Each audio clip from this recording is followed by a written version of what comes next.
L'importance de l'agriculture en République démocratique du Congo et les sujets que nous allons débattre avec nos invités sur ce plateau, mesdames et messieurs. Bonjour et bienvenue à cet entretien. Nous recevons pour vous sur ce plateau Bukasa Katambayi Pierre. Il est président de l'UNAGRICO. Monsieur Sylvain Kayembe Chitupa, il est conseiller, et également le professeur Benoît Langona Chungu. Il est conseiller national de l'INAGRICO, je le dis tout à l'heure. Avec eux, nous allons échanger sur l'agriculture et aussi de l'INAGRICO. Messieurs, bonjour. Bonjour. Madame.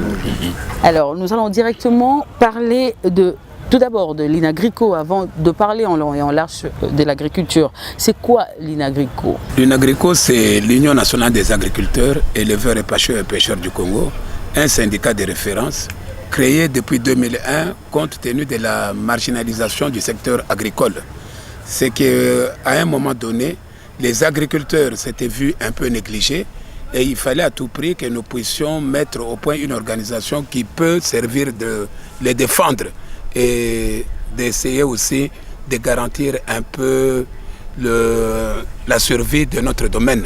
C'est ainsi que fut créé l'UNAGRICO, un syndicat de référence qui regorge aussi bien les agriculteurs, donc tous ceux qui touchent au sol, parce qu'il faut partir du terme agriculture. Qu'est-ce que c'est l'agriculture? L'agriculture, d'une façon simpliste, on pourrait dire que c'est l'ensemble des techniques qui touchent à la terre et aux animaux qui sont utiles à l'homme. Donc ce qui fait que nous regroupons aussi bien ceux qui touchent à la terre que les pêcheurs, que les éleveurs. Alors, est-ce qu'il faudrait retenir une importance majeure ou primordiale? À vous entendre, vous avez directement relevé l'importance de besoin. Mais est-ce qu'il y a-t-il un besoin ou une importance principale qui a fait que l'UNAGRICO puisse voir le jour? Madame, par exemple. Vous savez, je vais vous dire, pour votre gouvernement, n'oubliez pas que pour toute l'Afrique en ce moment, nous importons à peu près 40 milliards de dollars rien que d'aliments. Et il est prévu qu'en 2020-2025, nous arriverons à 100 milliards de dollars. Donc nous resterons indépendants de l'extérieur. Alors que pour que nous puissions parler de développement de notre pays ou de notre continent, il faudrait d'abord que nous puissions nous dépasser de la famine, que nous puissions nous dépasser du secteur tertiaire, du secteur primaire, qui est l'alimentation. C'est ainsi que l'UNAGRICO est très important dans le sens où nous prenons que les Congolais doivent d'abord consommer congolais et atteindre l'autosuffisance alimentaire. Comment allons-nous atteindre? C'est le pourquoi de l'UNAGRICO. Et comment défendre ceux qui vont nous aider à atteindre? Voilà le but même de l'UNAGRICO. L'agriculture est fondamentale au développement du pays parce que nous nourrissons nos populations avec nos productions. Et rien que pour revenir aux chiffres qu'il a dit, vous imaginez-vous l'économie en devise que le pays peut faire si nous pouvons consommer local, consommer congolais dans le cas d'espèces.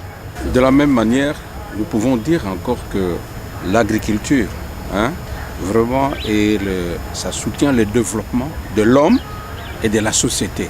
Or ici, suivant la politique et l'idéologie même du président de la République, il dit le peuple d'abord. Donc comme le président l'avait dit, vraiment l'agriculture doit fournir les éléments nécessaires pour la sécurité alimentaire du peuple congolais. Oh oui, si vous pouvez compléter quelque chose. Pour compléter ce que le président Bukasa vient de dire, l'UNAGRICO est un lobby, un groupe de pression. Et le président pourra vous étayer de manière plus explicite quel a été le parcours. Présentement, dans mon cas d'espèce par exemple, nonobstant mon parcours professionnel autre, je suis un agriculteur et opérateur agricole, disons au Kasaï central. Mais étant également conseiller du président. Mais l'UNAGRICO a une longue expérience de lobbying ici, sur la ville de Kinshasa, pour la défense des intérêts des maraîchers. Et le président, ça je laisserai, qui pourra être beaucoup plus explicite, pour ce lobbying, donc ce groupe de pression pour la défense donc des papas et des mamans maraîchers qui a été l'élément déclencheur en quelque sorte, la dépossession des terres maraîchères. Et voilà en fait l'acte fondateur, président, je peux le dire comme tel, l'acte fondateur de l'UNAGRICO. Mais pas seulement. Nous avons été à un niveau supérieur. Maintenant, c'est la défense des petites et moyennes entreprises agricoles et également la défense des intérêts de l'agriculture familiale. En opposition, je le dis, et le président pourra le confirmer, en opposition à ce que nous a vendu comme tel ces grands espaces tels que donc sur le plateau qui ont coûté beaucoup d'argent à la République, mais qui en fait sont des éléphants blancs et sont pas exploités. Oui, comme Bukangalonzo et consorts, tout ça. Ntselewo, on met toujours de l'argent.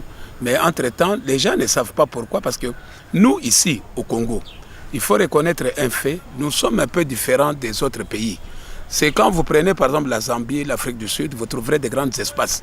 C'est qu'eux, ils font l'agriculture intensive. Donc quand quelqu'un vous parle, je suis agriculteur, il a peut-être 1000 hectares, 2000 hectares. Nous, nous avons les terres. Mais malheureusement, nous sommes un peu en agriculture, un peu des petits agriculteurs. Vous comprenez? Donc nous avons les 10 arts, 20 arts, 1 hectare. Mais nous sommes nombreux. Imaginez-vous, il y a plus de 80% de la population qui fait un semblant d'agriculture. Mais sauf que nous le faisons à petit échelon. Pourquoi j'ai dit un semblant? C'est là où nous allons arriver, parce que le but même, ce que nous poursuivons, c'est professionnaliser ces domaines. Voilà, nous allons y arriver. Alors, la question que j'ai posée tout à l'heure, c'était de savoir, aujourd'hui, le citoyen congolais dit que l'agriculture ne prend pas de l'envol. Mais il aimerait en même temps avoir une réponse à cette question, cette préoccupation de tous les jours. Vous êtes spécialisé en la matière. Répondez à cette question. Merci beaucoup. Je vais vous dire d'abord le pourquoi du non-envol de notre secteur agricole. Vous savez que depuis 1960 jusqu'à ces jours, nous prenons toujours l'agriculture priorité des priorités. Mais malheureusement, cette priorité-là n'est pas d'applicabilité. C'est que par exemple, vous verrez, nous avons ratifié les accords de Maputo, de Gaborone, où chaque État devait mettre 10% de son budget dans le secteur agricole. Mais le Congo n'a jamais dépassé 1,5% de son budget. Ce qui fait que l'agriculture de par le monde, même par la révolution de 1789 en France, vous verrez que c'était les ouvriers et les agriculteurs. Mais ces agriculteurs ont toujours été subventionnés. Chez nous, ici, nous faisons tout sur fonds propres. D'abord, il y a le budget qui est insuffisant. Nous faisons tout sur fonds propres. Il n'y a pas de banque de crédit agricole ni quoi que ce soit. Et nous n'arrivons pas à mécaniser notre secteur parce que c'est une agriculture de pauvres. Nous n'aurons pas... Disons les choses comme ils se doivent, ne nous voilons pas la face, c'est une agriculture des pauvres. Donc à un moment donné, nous n'avons pas assez de finances qu'il faut pour pouvoir démarrer notre secteur. Et ensuite, il y a aussi ce secteur des semences, par exemple, dans le secteur de l'agriculture.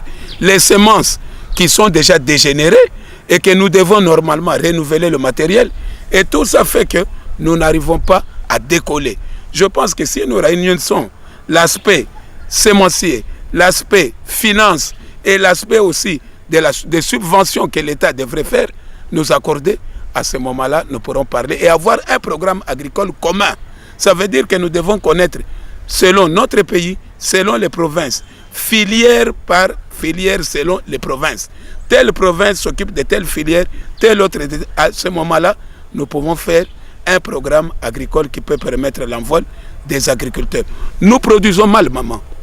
C'est que quand on produit, d'abord nous produisons mal. Là où les autres produisent par exemple 10 tonnes hectares en maïs, nous sommes à 1 tonne, 2 tonnes. Mais nous vendons aussi mal. C'est que quand nous sortons nos histoires, pourquoi? Parce qu'il n'y a pas de normes. Les normes ne sont pas respectées. C'est là où nous allons en revenir. La législation qui n'est pas au point. C'est qu'on ne sait pas qui est qui fait quoi et comment devons-nous l'encadrer. Donc ce qui fait qu'à un moment donné, comme nous produisons mal et nous conservons mal, nous commercialisons très mal, c'est que nous consommons peut-être mal aussi. Donc tout ça fait qu'il n'y a pas d'envol de notre secteur. Oui, vous avez quelque chose à ajouter par rapport à cette question? Tout à fait. Le président Bokassa a parlé de 1% et quelques du budget annuel qui est alloué à l'agriculture, loin des 10% que nous avons signé en tant qu'État dans le protocole de Maputo, qui donne comme objectif à tout pays, pour être dans le chemin du développement, d'allouer 10% de son budget annuel à l'agriculture. Croyez-vous que sans l'éradication de cette espèce, notre agriculture ne saura pas décoller? Ma soeur, vous savez, parfois moi ça me fait mal. Quand ailleurs ils prennent des dispositions et chez nous on dirait que nous sommes un peu laxistes. On ne veut pas trop comprendre l'importance de ce que nous faisons. Je ne vois pas comment nous pouvons parler même de la sécurité aussi bien alimentaire et consorts si nous n'arrivons pas à maîtriser notre domaine.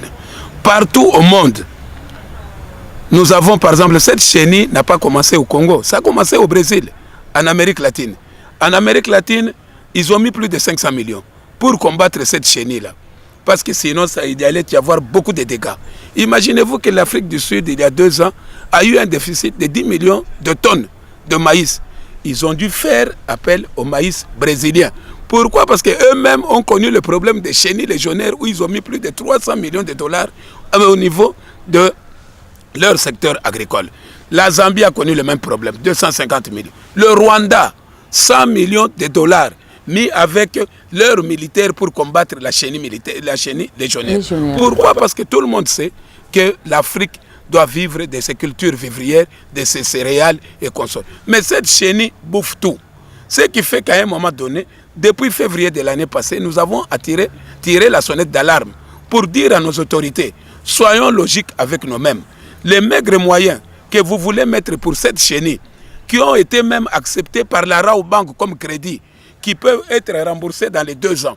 Mais ça fait que le gouvernement traîne les pieds, ne comprenant pas parce qu'on dit toujours priorité de priorité, majorité, ce n'est pas priorité de priorité. Nous nous attendons à tendre la main à la Zambie, à tendre la main en Tanzanie, à aller au Kenya, demander de quoi manger alors que nous pouvons produire.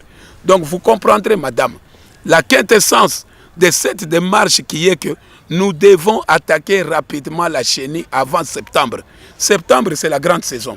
Si nous pouvons attaquer pendant cette saison sèche, déjà la chenille légionnaire, nous pourrons préparer nos terres afin que nous puissions travailler. Ça fait combien de temps que la chenille légionnaire ravage l'agriculture de notre pays? Maman, ça fait à peu près 1 année et demie. Et en 1 année et demie, nous sommes déjà à plus de, sur les 145 territoires, je crois, nous sommes déjà à 129 ou 130 territoires déjà attaqués. Donc envahis. Ce qui fait que là où nous pouvions intervenir avec 2 millions, 3 millions, aujourd'hui, ce n'est plus possible. Oui. Même quand on parle de 25 950 000, que la Raobank a accepté de donner, d'octroyer un crédit pour attaquer cela au niveau du gouvernement. Et que, comme vous savez, comme on ne prend pas l'agriculture avec beaucoup d'importance et qu'on attend d'importer, c'est ainsi que... qui ne prend pas Mais qui ne prend pas, maman? Nous avons eu... Vous faites des accusations. J'ai fait vraiment des accusations en tant qu'agriculteur. Je vous dis qu'avant la nouvelle... C'est qui que vous pointez du doigt? Moi, je pointe d'abord au niveau de la présidence. Pas cette nouvelle présidence. La fois passée, la présidence n'avait pas très compris. Qui devait comprendre la quintessence de notre démarche. Il y avait la présidence. Le ministère de l'Agriculture a tout fait. On a écrit. Ils ont tout fait pour que ça aille vite. Et surtout le ministère de Finances. Au niveau du ministre des Finances, vous pouvez même l'appeler, nous avons fait des démarches. Il n'y a pas eu accompagnement. Donc ce sont ceux-là que nous attaquons. Oui, et on espère que maintenant... Je pense que le message est très bien passé, mesdames et messieurs. Nous étions en train de parler de l'importance de l'agriculture en RDC avec le président de l'UNAGRICO, M. Bukasa Katamba Pierre. Nous avons échangé avec le professeur Langona Chungu Benoît et aussi le conseiller Sylvain Kayembe Chitupa. Si vous donnez un mot de la fin, vous êtes le président de l'UNAGRICO, M. Bukasa Katamba Pierre. Merci beaucoup, madame. Mon mot de la fin, d'abord, c'est de vous remercier de nous avoir reçus ici parce que c'est rare que les gens s'intéressent à notre secteur qui est l'agriculture ou c'est tout simplement un secteur de présence. Mais ce que nous aimerions beaucoup, c'est que la vision du chef de l'État, de l'actuel chef de l'État, puisse se baser aussi sur l'agriculture. Tant qu'il n'y aura pas une indépendance agricole, le pays n'aura pas de sécurité alimentaire. Nous osons croire qu'avec de telles émissions, c'est d'abord qu'ils puissent nous entendre aussi, comme on a reçu tout le monde, qu'ils reçoivent aussi les agriculteurs. Que nous puissions nous dire ce que nous attendons de lui et comment nous pouvons nous y prendre pour avoir notre sécurité aussi bien foncière qu'alimentaire.